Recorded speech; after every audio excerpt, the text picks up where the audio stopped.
Well, the House of Representatives, including some Democrats, I hasten to add, asked this committee to write the final definitive accounting of what happened in Benghazi. This committee is the first committee to review more than 50,000 pages of documents because we insisted that they be produced. The first committee to demand access to more eyewitnesses because serious investigations talk to as many eyewitnesses as possible. The first committee to thoroughly and individually interview scores of other witnesses, many of them for the first time. The first committee to review thousands of pages of documents from top State Department personnel. The first committee to demand access to relevant documents from the CIA, the FBI, the Department of Defense, and even the White House. The first committee to demand access to the emails to and from Ambassador Chris Stevens. How could an investigation possibly be considered serious without reviewing the emails of the person most knowledgeable about Libya? The first committee, the only committee, to uncover the fact that Secretary Clinton exclusively used personal email on her own personal server for official business and kept the public record, including emails about Benghazi and Libya, in her own custody and control for almost 2 years after she left office.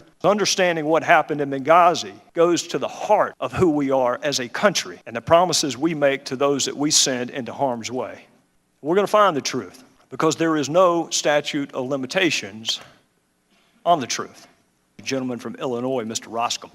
Jake Sullivan, your chief foreign policy advisor, wrote a TikTok on Libya memo on August 21st, 2011, and this was the day before the rebels took Tripoli. He titles it, quote, Secretary Clinton's leadership on Libya, in which he describes you as, quote, a critical voice and, quote, the public face of the U.S. effort in Libya and instrumental in tightening the noose around Gaddafi and his regime. You were meeting with opposition within the State Department, from very senior career diplomats, in fact, and they were saying that it was going to produce a net negative for U.S. military intervention. For example, in a March 9th, 2011 email discussing what has become known as the Libya Options Memo, Ambassador Stephen Mull, then the Executive Secretary of the State Department, and one of the top career diplomats said this: in the case of our diplomatic history, when we've provided material or tactical military support to people seeking to drive their leaders from power, no matter how just their cause, it's tended to produce net negatives for our interests over the long term in those countries. You overruled those career diplomats. I mean, they report to you, and you're the chief diplomat of the United States. They were pushing back, but you overcame those objections. But then you had another big obstacle, didn't you? And that was the White House itself. There were senior voices within the White House that were opposed to military action. Vice President Biden, Department of Defense, Secretary Gates, the National Security Council, and so forth. But you persuaded President Obama to intervene militarily. And you had another obstacle then, and that was the United Nations. And you were able to persuade the Russians, of all things, to abstain. And had you not successful in arguing that abstention, the Security Council Resolution 1973 wouldn't have passed because the Russians had a veto. So you overcame that obstacle as well. There was another obstacle that you overcame, and that was the Arabs themselves. Jake Sullivan sent you an email, and he said this: I think you should call. It will be painful 10 minutes, but you will be the one who delivered Arab support. And that's a Jake Sullivan email of March 17th to you, asking you to call the Secretary General of the Arab League. So to put this in totality, you were able to overcome opposition within the State Department. You were able to persuade the President. You were able to persuade the United Nations and the international community. You made the call to the Arabs and brought them home. You saw it, you drove it, you articulated it, and you persuaded people. You emailed your senior staff, and you said that it's good to remind ourselves and the rest of the world that this couldn't have happened without us. And you were right, Secretary Clinton. Our Libya policy couldn't have happened without you because you were its chief architect. After your plan, things in Libya today are a disaster. I'll go to the gentleman from Georgia, Mr. Westmoreland. Thank you, Madam Secretary. Mr. Smith from Washington mentioned that there was no new facts brought out in some of these interviews. I have been in a bunch of those, and there is a lot of new facts that's come out. One of the things that he said, it doesn't, that you knew about these two incidents that have been mentioned previously. It's not a matter if you knew about them, it's a matter of what you did about them. And to us, the answer to that is nothing. Chair will now recognize the gentleman from Kansas, Mr. Pompeo. In Kansas, Madam Secretary, I get asked constantly, why has no one been held accountable? How come not a single person lost a single paycheck connected to the fact that we had the first ambassador killed since 1979? How come no one has been held accountable to date? Do you know how many security requests there were in the first quarter of 2012? No, I do not know. Ma'am, there were just over 100 plus. In the second quarter, do you know how many there were? No, I do not. Ma'am, there were 172-ish. How many were there in July and August, and then in that week and a few days before the attacks? Do you know? There were a number of them, I know Yes, that. yes, ma'am, 83 by our count. That's over 600 requests. You've testified here this morning that you had none of those reach your desk. Is that correct also? That's correct. Madam Secretary, Mr. Blumenthal wrote you 150 emails. It appears from the testimony or the materials that we've read that all of those reached your desk.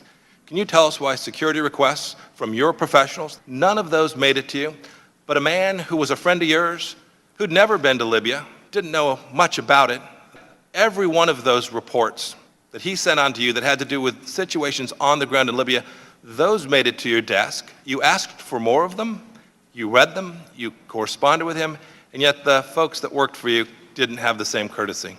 The chair will now recognize the gentleman from Ohio, Mr. Jordan. There was never a video-inspired protest in Benghazi. There was in Cairo, but not in Benghazi. Benghazi, you got weapons and explosions. Cairo, you got spray paint and rocks. 1 hour before the attack in Benghazi, Chris Stevens walks the diplomat to the front gate. The ambassador didn't report a demonstration. He didn't report it because it never happened. An eyewitness in the command center that night on the ground said no protest, no demonstration. 2 intelligence reports that day. No protest, no demonstration. The attack starts at 3:42 Eastern Time, ends at approximately 11:40 p.m. that night. At 4:06, an ops alert goes out across the State Department. It says this: mission under attack, armed men, shots fired, explosions heard. No mention of a video, no mention of a protest, no mention of a demonstration.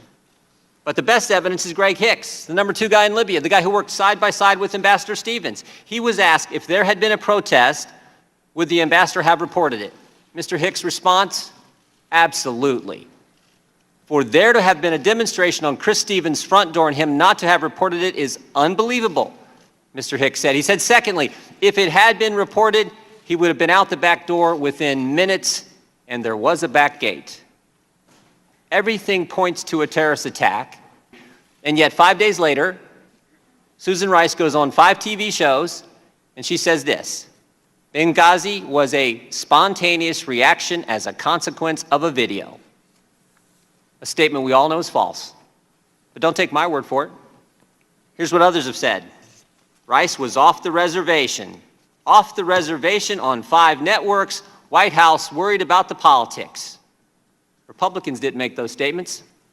They were made by the people who work for you in the Near Eastern Affairs Bureau, the actual experts on Libya in the State Department. So, if there's no evidence for a video-inspired protest, then where'd the false narrative start? It started with you, Madam Secretary. At 10:08, on the night of the attack, you released this statement: some have sought to justify the vicious behavior as a response to inflammatory material posted on the internet.